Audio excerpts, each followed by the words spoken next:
सबका बस ये एक कमेंट तो बहुत ही कॉमन होता है, बस यही कहते हैं कि प्लीज़ इस शो को कभी बंद मत करना, इसको इसी तरह चलते रहने देना।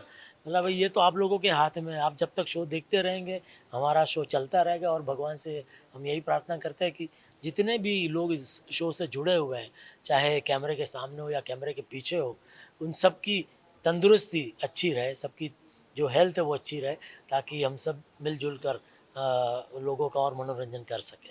चलो guys, thank you thank you. चलो चलो। Thank you. बस हर एक दिन को हमने एंजॉय किया है और सब लोगों ने साथ में मिलके काम किया है।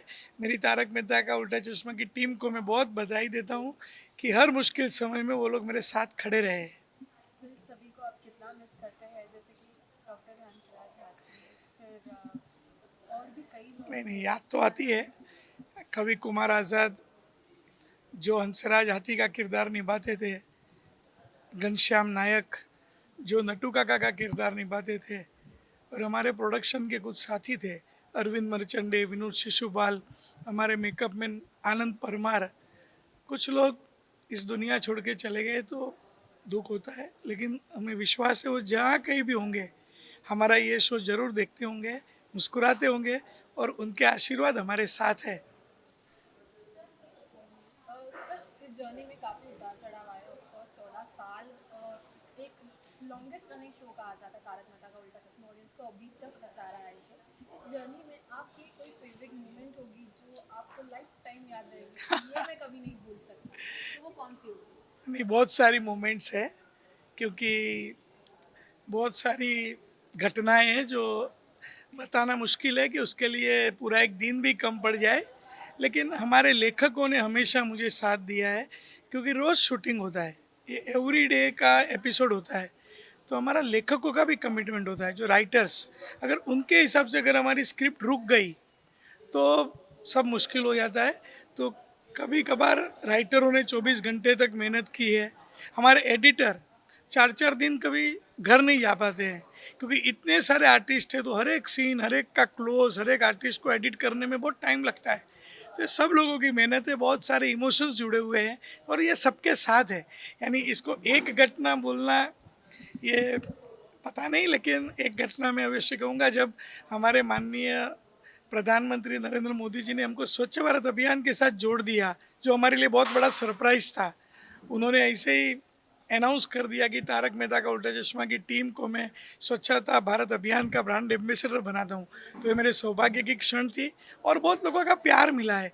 पूरे देश विदेश में लोग देखते हैं, कहीं भी जाते हैं, यूएसए, यूके, कनाडा, सब लोग का बहुत प्यार मिलता है कि आपने तो भारतीय संस्कृति, हमारा ऐसा लगता है कि हम हमारे घर में ही हैं, हम इंडिया में ही हैं, तो बहुत अच्छा लगता है। Sir, first day of shoot की अगर बात करें तो पहला दिन, वो पहला दिन थोड़ा डिस्क्राइब कर सकते हो कि वो पहला दिन और आज का दिन क्या कुछ बदला है, किस तरह से बदला है, कौन सी अच्छी आदत है मतलब? पहले दिन पहला दिन थोड़ी अलग चैलेंज थी।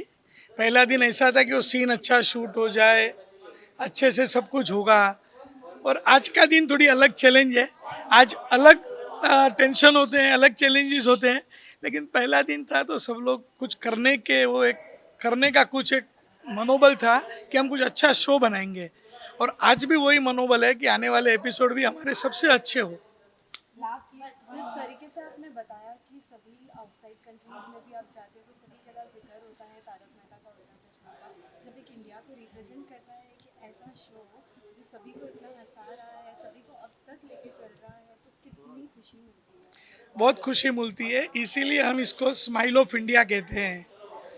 तारक मेहता का उल्टा चश्मा मिनी इंडिया है, स्माइल ऑफ इंडिया है, क्योंकि ये शो से सबको हैप्पीनेस मिलती है और मुझे बहुत खुशी है कि मैं सबको हैप्पीनेस दे पा रहा हूँ। Thank you. लास्टली सभी के लिए क्या मैसेज है? बस आप सभी लोग हंसते रहो, मस्त रहो, हमें हमेशा खुश रहना चाहिए। भगवान हमको कोई भी परिस्थिति में रखे, हमारे चेहरे की मुस्कुराहट हमेशा रहे। बस आप सबको वही शुभकामना देता हूँ और आप सभी का प्यार हमारे पर बना रहे। Thank you. तारक मेहता का उल्टा चश्मा, उल्टा चश्मा, सीधा चश्मा, सीधा चश्मा, उल्टा चश्मा, टेढ़ा चश्मा, ऊपर चश्मा, नीचे चश्मा, चारों बाजू चश्मा ही चश्मा, तारक मेहता का उल्टा चश्मा। Thank you sir. 24 साल पूरे हो चुके हैं। 2008 में जो पहला एपिसोड आया था और आज की अगर बात करें, कितनी सारी यादें आप साथ में लेके चल रहे हैं? बहुत सारी यादों का एक कारवां मैं बोल सकता हूँ 2008 से लेके 2022। ये एक्चुअली आप खुद सोच सकते हैं कि आप किसी शो में आप काम करते हो। मान लो आज 2022 से 28 जुलाई 2022 मैंने एक शो में काम करना शुरू किया। पता चला कि 2036 में भी मैं वही शो कर रहा हूँ। ये मैं प्रेडिक्ट भी नहीं कर सकता था। तो उसी वही वही बात है कि अगर 2008 में मैं शो में मैं सिलेक्ट हुआ और हमने काम करना शुरू किया। किसी को नहीं पता था, उस वक़्त तो हमेशा रहता था कि हाँ यार शो तो मिला है, डेली सोप मिला है, चलो अच्छा है, 1-2 साल तो देखते हैं क्या है, लेकिन देखते ढूँढना पड़ेगा, दूसरा कुछ तो काम ढूँढना पड़ेगा। एज़ अ एक्टर ये सोचते थे हम लोग, मेरे जैसे और भी कलाकार हैं वो सोचते थे। लेकिन 2009 में जैसे वो टर्निंग पॉइंट हुआ कि नहीं, लोगों को कुछ तो इसमें बात नज़र आ रही है। हालाँकि तारक मेहता का उल्टा चश्मा का प्लॉट कोई नया प्लॉट नहीं है, ऐसे कई प्लॉट पहले भी आके गए हैं। लेकिन इसका प्लस पॉइंट ये है कि हम सारे कलाकार नए थे उस दरमियान, जो ऑथेंटिक थे, मराठी मराठी, पंजाबी पंजाबी, पारसी पारसी, साउथ इंडियन, बंगाली बंगाली, गुजराती गुजराती। तो उस वजह से हर एक भाषा का जो एक एक जो लहजा होता था, हर एक भाषा की जो एक न्यूसेंस होते वैल्यू होती थी, वो उसमें पूरी पूरी तरह से उतर आई उस कैरेक्टर में। मैं मराठी हूँ तो मेरे हमारे घर के सीन जैसे होते हैं टिपिकल महाराष्ट्रियन घर में, वैसे लोगों को देखने मिले, तो लोगों को ज़्यादा रिलेट कर पाए। And the main USP of the show is कि आप ऑडियंस रिलेट कर पा रही है इस शो से कि भाई मेरे घर में भी ऐसा होता है। ये सेम सेम चीज़ मेरे घर में होती है। जो जेठादया में होता है वो कितने सारे गुजराती घरों में होता होगा, जो भिड़े माधव में होता है कितने सारे महाराष्ट्रियन घरों में होता होगा। तो यही सारी चीज़ें हैं, जैसे सरदार और पारसी का संगम ही कितनी अजीब, मतलब एक विचित्र बातें सुनने में, लेकिन एक सरदार जी और पारसी साथ में रह रहे हैं, उनका लव मैरिज है, एक अपने आप में एक अलग बात है।